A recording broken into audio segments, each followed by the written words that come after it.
Bom dia, começamos agora mais o Secov Debate. Nós vamos falar muito hoje de inquilinato, de moradia, aluguel. Nós estamos com dois convidados aqui, o deputado Antônio de Souza Ramalho, conhecido como Ramalho da Construção, do PSDB.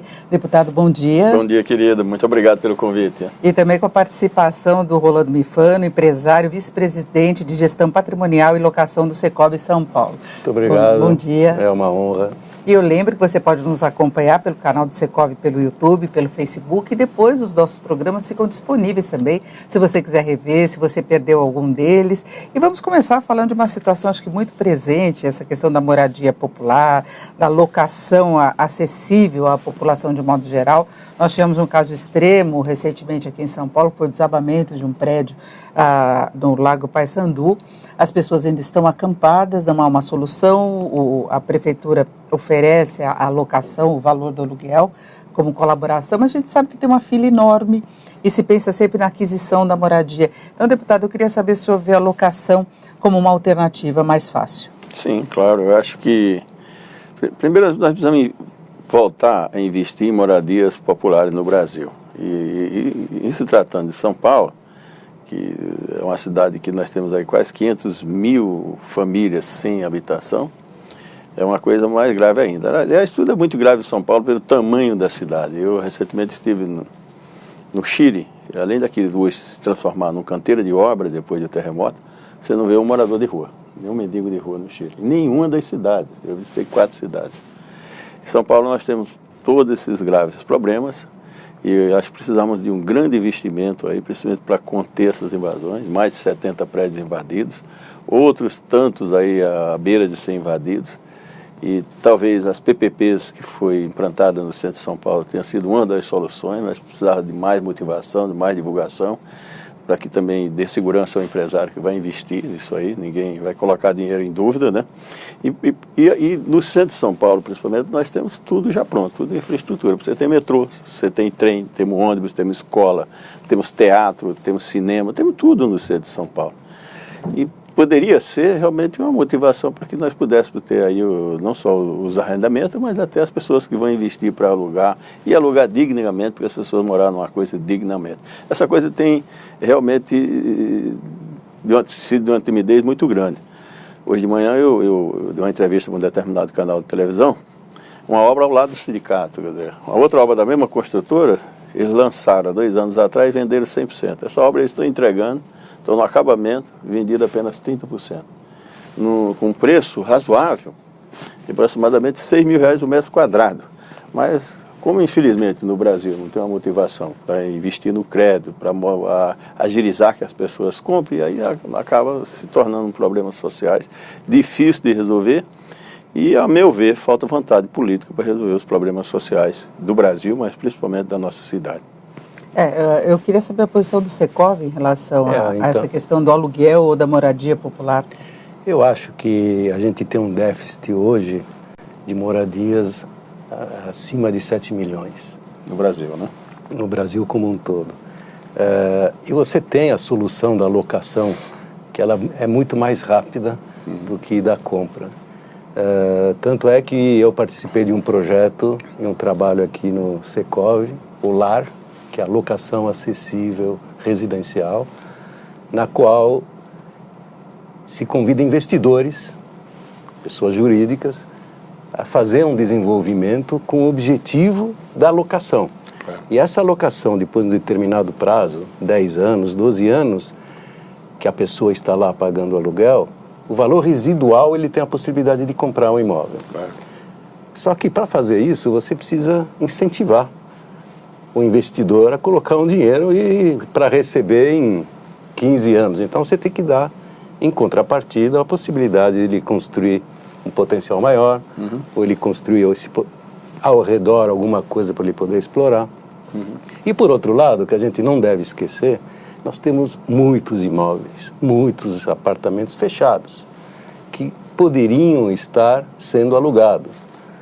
E não estão por quê? É muito simples. Hoje, a lei do inquilinato favorece mais o locatário do que o locador. E se ele parar de pagar, se tornar inadimplente, você tirar um locatário, você leva muito tempo. fora que você recebe o imóvel também depredado. E por outro lado também, o locador paga imposto de renda, o carnê-leão, que pode chegar a 27,5%.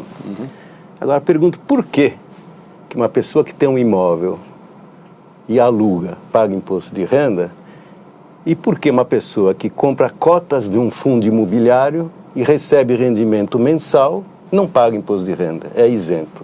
Então, eu acho que tem muitas coisas, principalmente tributárias, a serem acertadas, que podem dinamizar esse ciclo e fazê-lo muito mais rápido de ocupação através da locação. Deputado, a tributação e a dificuldade de retomada do imóvel são dois fatores que pesam muito no investimento. Carga tributária no Brasil é a maior do mundo. Nós estamos fazendo a comparação num país que ninguém nem fala nele, que é do Chile, né? Onde tem lá 2 impostos, com o Brasil que tem sei lá quantos impostos, 50 impostos, porque para cada coisa... Mais taxas e contribuições e tudo mais. De tudo quanto é lado, né? Não é só isso. Então, é uma outra coisa que quem, futuro presidente da República, precisava pensar aí numa coisa parecida com o IVA, que é o Imposto de Valores Agregado, né? Que baixasse os impostos à carga tributária para que as pessoas também se sonegassem menos. Na época do Fernando Henrique, eu lembro que foi criado o PA, né? Que era o Programa de Arrendamento Residencial, né? E que nós tivemos um dos problemas sérios aqui, e eu tive muita dificuldade na época de levar o Ciduscom para conversar com o Mário Cova, por conta da rigidez dele, aquelas coisas que ele tinha ficado bravo com... Na verdade, ele tinha ficado bravo com a APO, mas acabou em cima do Ciduscom. E qual era o convencimento? Era que aumentasse 5 mil reais, porque na época era 25 mil, né? E em São Paulo não dava para construir, como é hoje o programa Minha Casa Minha Vida, né? A média no Brasil 66 mil, a taxa lá 76, mas em São Paulo 96, porque se coloca 20 mil a fundo perdido. E mesmo assim eu acho que ainda há pouca motivação. Essa coisa do investimento, se não criar uma facilidade, é claro, o cara, em vez de ter problema com o condomínio, com a pessoa que loca, com essas coisas todas, ele vai investir num fundo que não tem trabalho nenhum. Só que não gera emprego. Não gera emprego. Não gera emprego. Se você investisse numa coisa... Imposto. Nem imposto. Se você investisse no setor da construção, gera muito emprego de todas as áreas. Porque o cara passa realmente a estar ali. No pior das hipóteses, se ele ficar mais de 3 anos numa casa, ele vai fazer um esforço para pintar ela, né? Que seja no final do ano com 10%. Quer dizer, você consome insumo e você gera uma mão de obra razoável, né? Ainda que seja uma mão de obra pequena nisso tudo. Então eu sempre achei que o mundo inteiro mede seu crescimento quando o investimento é em habitação. É nos Estados Unidos, que eu estive também em janeiro, olhando lá várias cidades também dos Estados Unidos, é no Brasil. Agora no Brasil acho que nós precisamos unirmos mais para enfrentarmos mais isso de perto. O Secov faz um trabalho não de agora, há muitos anos que o Secov faz um trabalho muito forte em cima disso, mas eu acho que nós precisamos estarmos juntos, sendo o Brasil, a própria CEBIC deveria encabeçar isso mais forte, com o apoio de todos os sindicatos patronais e também os sindicatos trabalhadores e o mundo político. Porque é um investimento barato, se investe barato, quer dizer, com R$1 bilhão, se você for pelo lado dos 76 mil, tudo bem, mas se for pelo lado de 76 mil, com R$1 bilhão você gera 13.157 unidades. Considerando que para cada uma unidade você gera 1,2 empregos. Então você geraria 15.500 empregos. E na cadeia produtiva, se multiplicar isso por 2,2, nós geramos quase 50 mil empregos, considerando 76 mil. Mas o investimento Minha Casa Minha Vida, ele é de 66, na média, né? Só São Paulo, na Casa Paulista, que é de 96. Mas ainda que saísse disso, fosse aí para uma construção de investimento, que é onde as pessoas vão investir para arrendar, o próprio governo criar um fundo para isso. O México teve uma coisa parecida com isso, eu acho que resolveu bastante o problema de habitação. Esse déficit de 7 milhões de famílias que não têm casa a morar, se só fosse isso, ainda se resolvia. Mas nós temos quase 20 milhões de moradias inadequadas, que vai desde esses prédios abandonados, a pessoal da área de comunidade, insegura. Felizmente agora essa lei de regulamentação fundiária talvez dê um pouco de credibilidade, você vai ter direito à escritura, inclusive a escritura, o direito de laje, porque você tem o direito na escritura do primeiro andar, do segundo e do terceiro, e desmembrado, para você desmembrar a água, desmembrar a luz, e com o documento dá um pouco mais de credibilidade. Mas isso só movimenta a economia até da indústria de insumos. mas nós precisamos pensar num investimento mais forte para a moradia digna. Porque tenho certeza que o cara que mora na comunidade, um em cima do outro, sem esgoto, sem lazer, sem nenhuma área, se nós fôssemos morar num prédio onde você tem escola, você tem piscina, você tem área de caminhada, quem é que não quer trocar isso por uma moradia digna, né? Que é o que nós chamamos... E com segurança. E com segurança. É o que nós chamamos de moradia digna. Acho que você vai falar daqui a pouco do 285 de 2008. Exatamente, eu ia colocar essa questão de 2008. Não é? E a gente continua convivendo com problemas seríssimos na área de moradia popular, de acesso às pessoas com menos renda. E como o senhor colocou muito bem, se resolve ao mesmo tempo dois problemas. Desemprego, que a Sim. construção pode gerar muito emprego, Claro. e carência habitacional. Sim, sem dúvida. Esse foi um projeto idealizado. Eu lembro que, na época, quando nós discutimos ainda para fazer o projeto Minha Casa Minha Vida, nós aproveitamos com o Valdemar e a própria CEBIC com todo mundo e apresentamos esse projeto. E eu até hoje agradeço muito o esforço do Renato Amara, que é o pai do presidente aí, que era o relator era o presidente dessa comissão e me ajudou muito a aprovar isso pelo Brasil inteiro. Mas até hoje não foi aprovado esse projeto, que eu acho que carimbar 2% da União e 1% dos estados e municípios, nós tínhamos feito um cálculo, hoje o cálculo deve ser outro, mas na época, em 15 anos, se zerava o déficit habitacional. Nós sabemos que talvez a falha que precisa corrigir ali é que pudesse colocar isso para cidades com mais de 100 mil habitantes. Porque cidade com menos de 100 mil habitantes, as prefeituras não têm dinheiro nem para manter a conta de luz e água da administração, imagine para carimbar alguma coisa para habitação. Mas podiam fazer acima de 100 mil habitantes com isso, e os 2% que sai da União, ela ia para aquela cidade de menores habitantes. Investindo nisso tudo, nós estaríamos gerando emprego, dando moradia digna com toda a infraestrutura, do mesmo modo que foi desenhado o projeto Minha Casa Minha Vida, que eu acho que é um projeto bom, mas lamentavelmente atingiu até agora 8% do subsidiado. Quer dizer, ele foi importante para quem ganha entre 3 e 5 e para quem ganha acima de 5 salários. Mas lá embaixo mesmo, aquele que é subsidiado, e eu acho que é nessa linha que, infelizmente, o brasileiro ainda não tem muitas condições de comprar isso. Nós precisamos administrar um pouco a vida do brasileiro. Até por conta de cultura, eu acho que há outros investimentos, trazendo para isso as discussões. As igrejas, a política sem corrupção, porque hoje atrapalha muito essa coisa da corrupção. Você vai fazer um projeto em qualquer lugar, é uma desgraça. Você vai lá para aprovar na prefeitura, tem um sujeito que tem que passar na mão do outro, mais na mão do outro, mais na mão do outro, e tudo o cara emperra, por quê? Porque ele fica esperando a tal da disjuntória. Inclusive a distribuição dos projetos, de tudo que acontece, até o Minha Casa Minha Vida no interior, tem problemas seríssimos, né?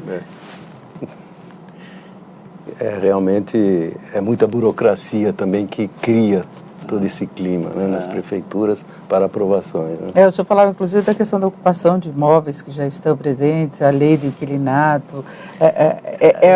A legislação joga contra, né? Exatamente, a legislação joga contra, inclusive, contra a criação de empregos na construção civil, porque hoje você tem vários investidores estrangeiros chegando no país que querem investir pesados, podem investir tanto na área residencial como na área comercial, só que na área comercial você não tem uma legislação para alocação.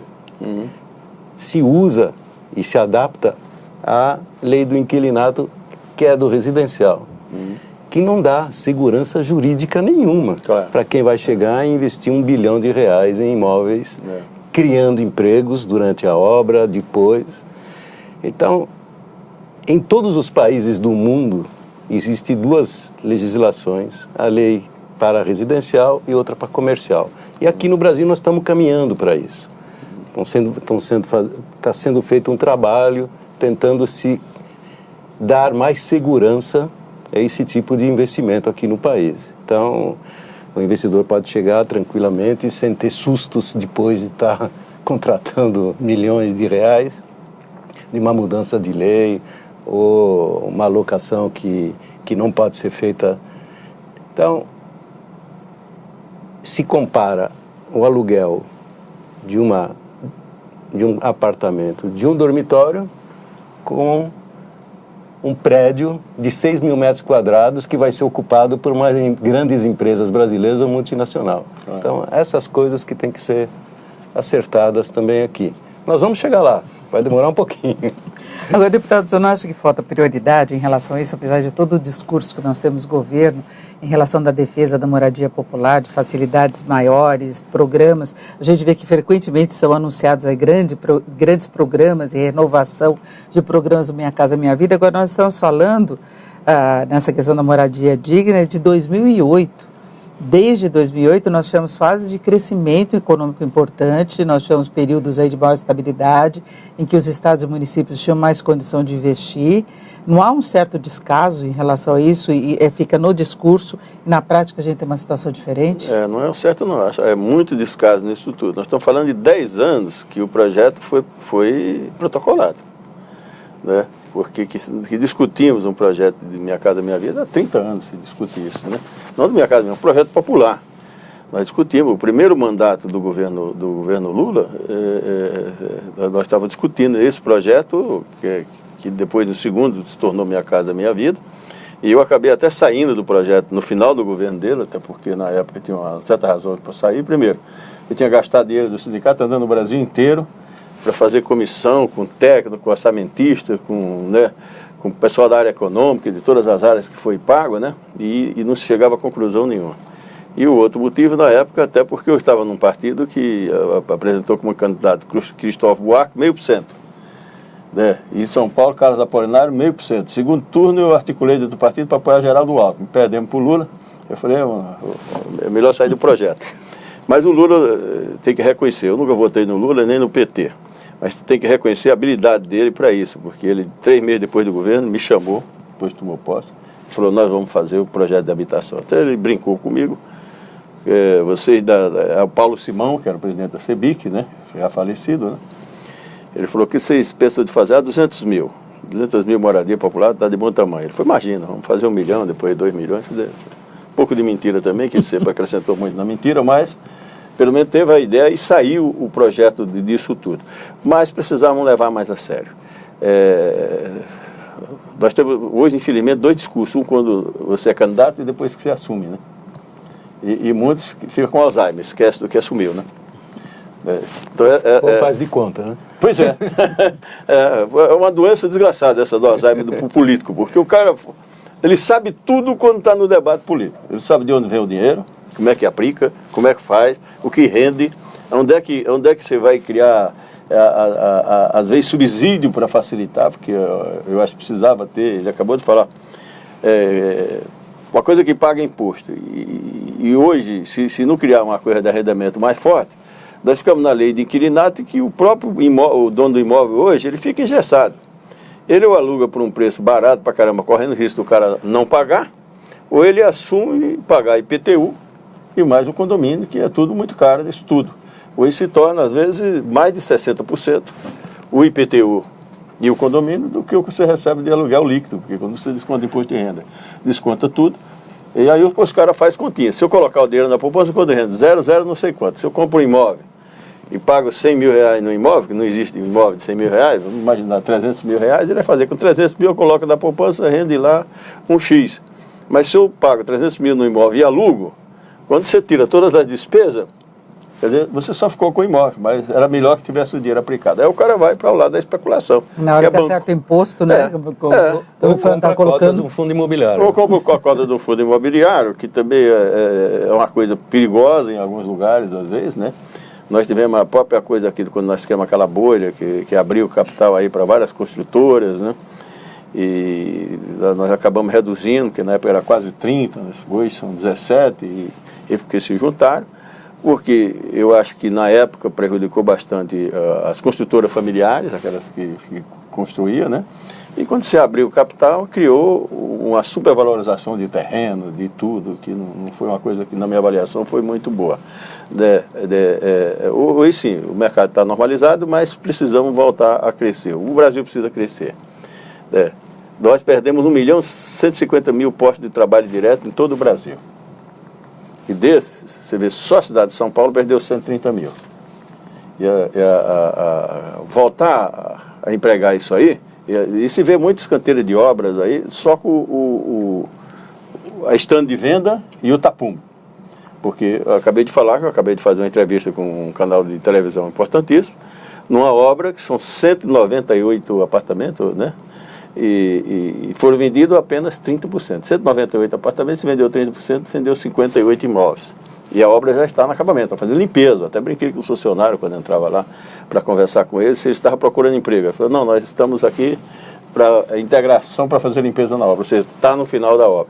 Isso diz motivo, porque se a construtora, que é uma construtora grande em São Paulo, não vende, como é que eles começam um outro terreno? Uma outra obra? Não tem capital. Não tem capital, porque você não gira, né? E eles vão ficar ali com 70% dos imóveis pagando condomínio e IPTU, e ficando velho. E chega uma hora que acaba vendendo isso lá embaixo, e isso tira a motivação de quaisquer investidores, né? Agora, deputado, o senhor falou dessa questão de diferenças das cidades e que as pequenas prefeituras não têm como bancar despesas e tal. A gente também tem muitas diferenças regionais. Não seria o caso de você ter programas estaduais mais eficientes, não dependendo apenas de um programa único de governo, como tem o Minha Casa Minha Vida, tendo algumas particularidades, por exemplo, específico para o estado de São Paulo, você compara com o estado do Norte ou do Nordeste, a condição é muito diferente, não é? Mas São Paulo ainda é o único estado que nós temos aí a 1% investido na chamada habitação popular, que é a CDHU, né? Mas não está resolvendo, né? Porque é pouco. A gente vê essas sucessivas invasões. É uma das cidades, talvez, em que tenha mais mobilização nesse sentido. Mas né? é pouca. Olha, se São Paulo, se nós temos 7 milhões de famílias sem moradia e o estado de São Paulo é 1/3, então nós temos aqui 2 milhões e 300 mil famílias sem morar só no estado de São Paulo. Quer dizer, todo o programa, vamos falar do meu governo, que termina em 4 anos, nós não conseguimos fazer 200 mil casas. Quer dizer, se o déficit é 2 milhões e 300 mil, e aí você vai por aí, um monte de gente jovem que vai casar, que vai ter família, e outros nem casar, às vezes casa, mas quer ter o seu apartamento, quer ter o seu imóvel, tanto é que eu acho que a área que tem crescido bastante é investimento em estudo, imóvel pequeno, próximo de metrô. Essa é a nova tendência da geração hoje dos que estão entrando no mercado de trabalho. Os jovens hoje, eles não querem estar atrelado a nenhum ativo, eles querem liberdade. E eles não querem dor de cabeça para gerenciar uma casa, para administrar. Eles querem o mínimo necessário. Então, o que está acontecendo hoje? O Uber chegou e funcionou, então o jovem hoje não quer carro. Para quê, né? Não dá para tomar um uísque nem nada? Não, e ainda né? Tem que ter um lugar para estacionar de noite. Que custa caro. Que custa caro. Então eles querem apartamentos pequenos.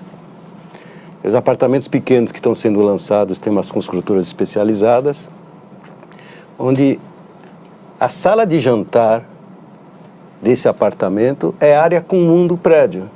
Então você tem espaços, se você vai convidar alguém na tua casa para jantar, eles lá embaixo tem sala de jantar, tudo, você recebe. Você não precisa receber no teu apartamento. É dor de cabeça, você precisa de empregados, etc. Então, essa tendência do jovem hoje é que está criando essa modernização nos imóveis. E moradia próxima de condução. Eles não querem estar atrelados, eles não querem comprar, eles querem alugar, porque se mudar de emprego, eles saem de lá e vão para outro lugar. Eles não querem ficar, pegar ônibus, ficar na fila de carro. Então, essa é a nova tendência para onde a gente está indo, é a nova tecnologia, né? Os apartamentos inteligentes. No meu tempo tinha o Jetson, não sei, lembra dele? Nós somos da mesma idade, né? Estou com 70 anos já, né? Então, se você lembra deles, você vai lembrar, e você vê um desses apartamentos novos que estão sendo lançados, é igualzinho. É tudo automático, sabe, aquelas coisas. E nós estamos indo nesse lado. Você fazer hoje um apartamento de 600, 700 metros quadrados, você não vende e não aluga. É verdade. Então, de 600 metros quadrados, você faz 20 de 30. É o que está funcionando. Então, essa é a nova tendência da construção civil hoje. São vendas muito mais rápidas e que cria e gera muitos empregos também. Você tem razão. Em Londres, ela mais ou menos, o aluguel em Londres é semanal. Paga por semana, né? Eu estive em Londres, né?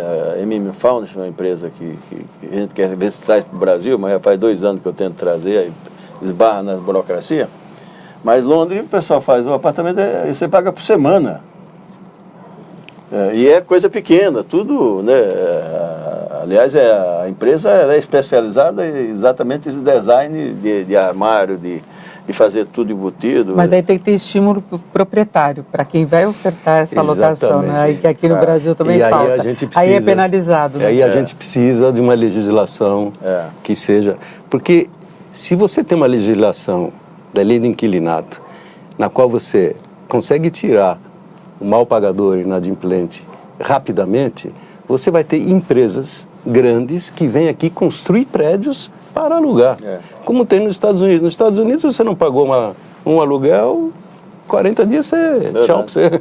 Então... Recebo hoje um grupo de empresários da China, no final da tarde, não sei quantos empresários são, mas diz que é um grupo, e eles querem discutir um pouco disso. Como investir no Brasil e em quê? Né? Para que se tenha retorno. E a pessoa que intermediou isso, né, o chinês que intermediou, ele estava falando muito, Ramalho, o pessoal tem várias propostas, projetos pequenos, a curto, médio e longo prazo, né? Tem dinheiro para investir, mas esbarra exatamente na legislação, né? Os caras vêm para aqui para investir e o retorno, claro, eles querem um retorno seguro, e todo mundo quer um retorno seguro. Se não tiver retorno, é melhor deixar na poupança, né? E quer uma segurança, nem na poupança, não traz o dinheiro para cá. Não traz, é verdade. É o problema do ambiente de negócios no Brasil, que penaliza vários tipos de investimento e pega também a área de habitação. Sim. Com certeza, né? Nós temos uma estrutura tributária muito ruim e mesmo em relação a custos. Mas, deputado, eu queria colocar uma outra questão, o senhor citou há pouco dos trabalhadores, eu queria saber como é que ficou a situação com relação à reforma trabalhista, não é? E a própria modernização que foi citada aí em relação à tecnologia e a adaptação deles às novas condições de mercado. A reforma trabalhista, ela teve alguns furos na minha avaliação. A reforma toda precisa ter, né? Agora, tem 5 pontos na reforma trabalhista, eu acho que foi falha, precisava corrigir, né? Essa coisa do trabalho da mulher em área insalubre, eu acho que isso foi mal pensado, né?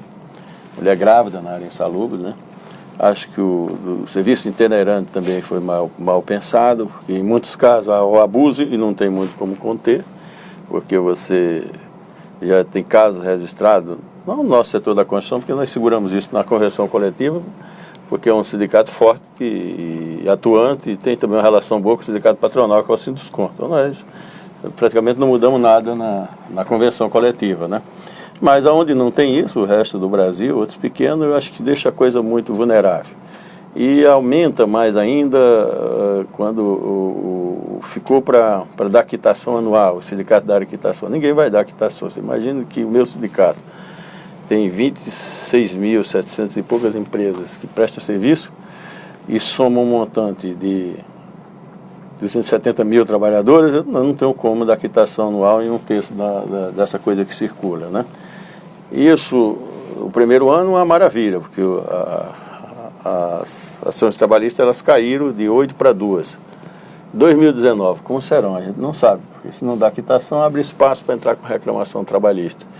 E aí fica o vício que já era antes, que era a reclamação profissional dos advogados irresponsáveis e do cara que acostumava, se ele tinha direito em R$200, aí ele colocava R$200 mil. Né? Então tem algumas falhas na reforma. Eu acho que o próximo governo que vem aí poderá corrigir essas 5 falhas que ficaram. O que ficou bom na reforma, na minha avaliação, foi o negociado sobre o legislado.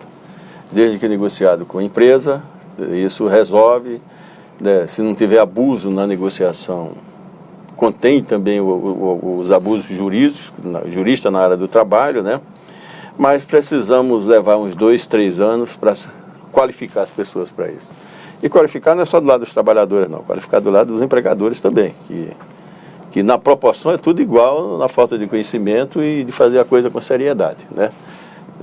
Nós temos aí 10% que não tem nenhuma dificuldade de fazer isso, temos 90% que tem dificuldade, são mal informados, são empresas pequenas que nem têm estrutura, quando muito tem um contador, mas ele não tem um economista, ele não tem um advogado que possa orientar, porque tudo isso custa muito caro, e isso vai para o resto também das outras áreas, vai para o serviço, né? Mas é um começo. Eu acho que o mundo começa a andar para isso, nós andamos também para a robotização, quer dizer, o mundo começa a ser tudo prático, ele acabou de falar aqui no UBS, né? E daqui uns tempos, não é mais o UBS, você vai digitar no celular, o carro vem sozinho, você entra nele, digita, ele vai te levar. Não vai ser nem carro, vai ser tapete mágico. Pois é. Né? São vários aplicativos. São vários. Né? Nós hoje praticamente já reduzimos mais de 70% funcionário em bancos, porque a gente faz tudo pelo celular. Nós pagamos, nós transferimos, nós fazemos tudo pelo celular. Mas e a formação do profissional de construção, como fica? Agora, a construção ainda leva um tempo para ser tudo robotizado. Mesmo assim, tem aí já algumas construtoras trazendo de navio da China, a coisa pronta. Mas mesmo quando chega aqui, você vê, nós estamos num canteiro de obra aí que tem 1.200 funcionários, toda a estrutura chegou de navio. Mas os funcionários estão lá, porque precisa montar, precisa fazer acabamento, né? Ainda é um pouco diferente de alguns outros mundos, que você tem que se adaptar. Você vai para os Estados Unidos, o pessoal usa muito aço, né? Estrutura metálica. Estrutura metálica, né? Que é rápida também uma construção e por conta de terremoto, dessas coisas todas, eles compram. Estão numa guerra aí, hoje com a China também, porque um país que tem 1.300 bilhões de habitantes, né, consumo do mundo inteiro. Qualquer guerra que há entre balanças comerciais, isso pesa nisso tudo. E tem um presidente da República dos Estados Unidos meio duro, acho que até exageradamente, em algumas coisas. Mas nós precisamos se adaptar. Eu acho que o Brasil nós precisamos investir em, primeira coisa, educação. E não é educação só do banco de escola, não, é educação das transformações que acontecem a cada 25 anos no próprio jovem. Eu tenho 70 anos. Eu aprendi que se os mais velhos estivessem conversando, eu tinha que ficar ali só ouvindo. Né, se intrometer na conversa nem de longe. E ainda beijava o pai da mãe e tomava benção, né? Então hoje nós acabamos de falar do jovem que quer liberdade, né? E pai e a mãe é só para existir que pai é mãe. E é uma cultura, e nós precisamos acostumar com isso, né? Eu tenho 5 filhos, já tenho 4 netos, nós precisamos acompanhar também a evolução deles todos. Mas nós precisamos preparar também esse homem que vai trabalhar com robô, que vai fabricar o celular, que vai fabricar a própria comida de uma coisa rápida, mas também não pode ficar. Você vai para os Estados Unidos, o povo são gordo por quê? Porque tem um monte de comida, né, improvisada, ali se come mal para desgraça, e para comer bem paga caro demais, né? É um absurdo comer bem nos Estados Unidos. Você paga barato para comer mal. Mas você pega lá um restaurante que tem aqui em São Paulo, que aqui para 2 pessoas custa aí R$300, lá você paga $900 para 2 pessoas. Então é uma coisa muito cara. Agora, deputado, eu queria acrescentar a questão da greve dos caminhoneiros, se isso provocou algum problema maior do lado da mão de obra, porque as construtoras tiveram problemas, né, de não recebimento de material, também está computando aí o setor, perdas que ocorreram em relação a isso. O senhor vê alguma consequência maior do ponto de vista da mão de obra? Olha, a greve dos caminhoneiros foi uma tremenda irresponsabilidade do governo, porque o governo tem o serviço de inteligência. E quem tem o serviço de inteligência na mão podia ter chamado todas essas lideranças, resolvido isso antes de acontecer a greve. Ou mesmo que vai acontecer a greve, na quinta-feira era para o governo ter chamado todo mundo e contido isso. O prejuízo dos caminhoneiros foi um absurdo para todo mundo, não é só para nós do setor da construção. A maioria das construtoras, quando não chega material, manda o trabalhador ficar em casa. Eu ficar fazendo o que lá? Não tinha como fazer. Mas a quantidade de animais que morreram, a quantidade de leite jogaram fora, carne que estragaram, tudo por irresponsabilidade de um governo que lamentavelmente não teve habilidade para fazer as coisas. Teve que fazer meio que no passa-moleque, né? Chamaram 3 ou 4 lá, né? E o grande motivador dessa greve foi a maioria das empresas, com toda a razão, não estou contra a empresa. E não sabia também qual que era a liderança que tinha. Teve a questão do WhatsApp, ficou muito presente, a gente falar de modernização, é avaliada como uma das maiores mobilizações do mundo através do WhatsApp. Mas o governo tem acesso a tudo, você tem uma ideia, o governo e a justiça sabem todas as nossas conversas de mensagem e o telefone não precisa estar ligado. Não precisa, o nosso telefone, o meu celular está lá na bolsa, lá desligado. Ligado não, não está ligado, mas está... Tudo que eu estou falando aqui, se o governo quiser, sabe. E tem. E sabe de tudo. Nós tivemos recentemente umas prisões que eu achei até a princípio injusto. Prenderam 70 pessoas esse final de semana, estava na Chile, ligado ao movimento sindical. Por conta de cartas de sindical vendidas, né? Ou denúncia em cima disso tudo. Então os caras sabiam a mensagem que os caras trocavam, com quem mandava, para onde mandava, né? Ou seja, não sabia dessa mobilização dos caminhoneiros que vem há mais de um ano. O menosprezou, né? Quer dizer, ele sabia disso tudo, foi irresponsavelmente e foi do lado do tapa. Faltou habilidade lá do governo. Não quero colocar essa responsabilidade no Temer, eu falo do governo no geral. Eles tinham chamado todo mundo, tinham avaliado o que dava para acertar, criavam um prazo, mas o Brasil teve um prejuízo imenso e que vão continuar administrando tudo isso. Os próprios caminhoneiros, que são esses individuais, que são donos de empresa, lógico, quando tem a forma da punição, então, tem lá não sei quanto de multa, que depois não vai pagar coisa nenhuma, né? Mas se mobilizou. Mas aí ficou os individuais. Aí tem lá um monte de nego lá, cada hora sai com um discurso no WhatsApp, quando o governo precisava ter contido isso antes e não ter causado um prejuízo imenso pessoal. Foi ótimo a greve, foi válida, mas a greve não podia ter demorado tanto. Eu acho que 2 dias de greve era o suficiente para chamar a atenção. A construção civil também sofreu. Sim. Eu tenho um dado que é das indústrias de cimento. Pra você ter uma ideia, se distribui via rodovia 200 mil toneladas de cimento por dia. Isso, 96% é por rodovia. No 7º dia da greve, os canteiros de obras estavam sofrendo, porque só se conseguia chegar ao destino final 5% para todo o Brasil.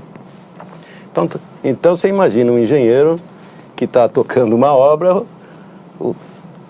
o jeito que ele tem que dar para não perder prazo, porque ele tem prazo para entregar o imóvel. Ele vai ter que recuperar isso em algum momento e com certeza vai recuperar. Vai. A construção civil nós acompanhamos de perto, esse passo a passo. As construtoras mandaram o pessoal ficar em casa. Porque como é que ficava lá? Não tinha tijolo, não tinha cimento, não tinha ferro, né?